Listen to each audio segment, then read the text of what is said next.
Hello everyone! In this video, I will show you the general steps to structure a lesson. Let's get started!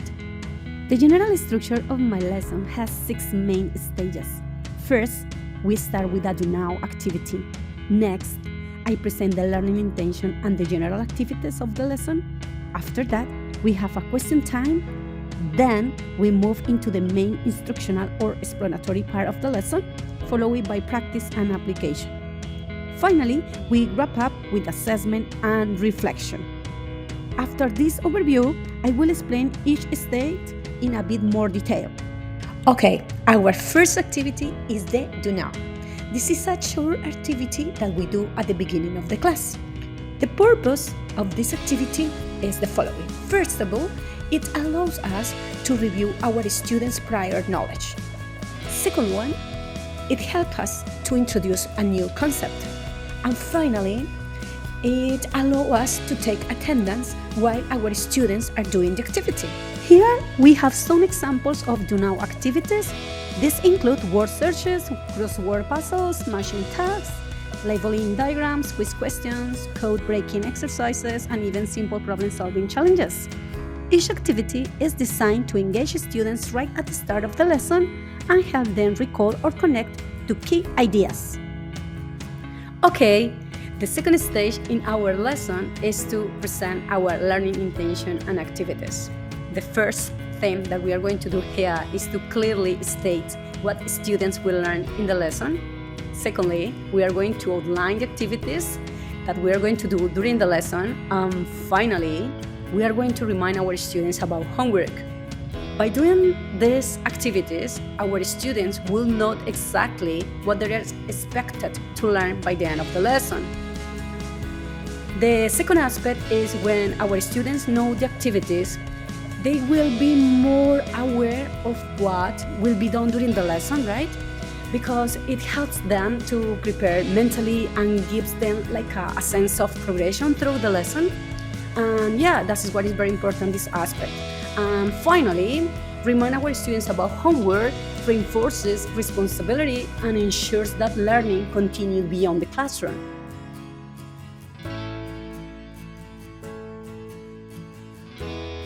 Okay, the next stage in our lesson is what I like to call question time.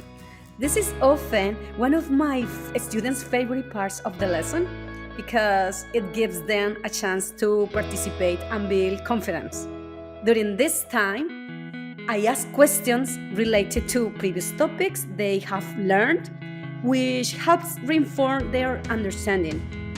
It is also a great way to introduce new topics because it connects what they have already learned with what is coming next. So, the next stage in my lesson is really all about the main instruction and exploration. In this part, we have basically got two options. One way is just to give a straightforward explanation, and the other way is just to dive into an experiment or some hands-on activities. The whole idea here is to make sure students really get a deep understanding of the main concept we have covered. Plus, it gives them a chance to see the theory in action, which makes everything a lot more tangible and engaging. So, the next stage in my lesson is what I call the practice and application section.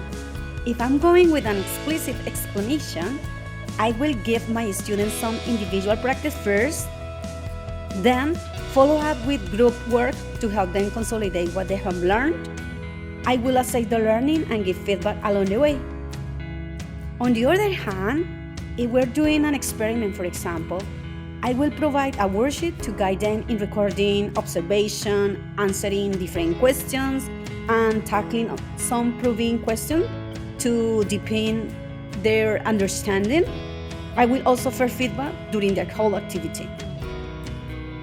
The main purpose of this whole section is to let the students apply their knowledge in a meaningful way, reinforcing what they have learned through the practice. I believe it really encourages them to think critically about what they have learned and gives me a chance to check their understanding, maybe spot any misconception, and make sure we are all set before moving forward.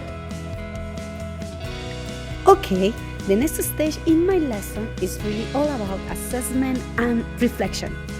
In this section, we wrap things up with a short quiz, a quick checkpoint activity, or a reflection task to see what our students have learned. If we have done an experiment, for example, we might dive into a class discussion about what we found and the conclusion we can draw from it.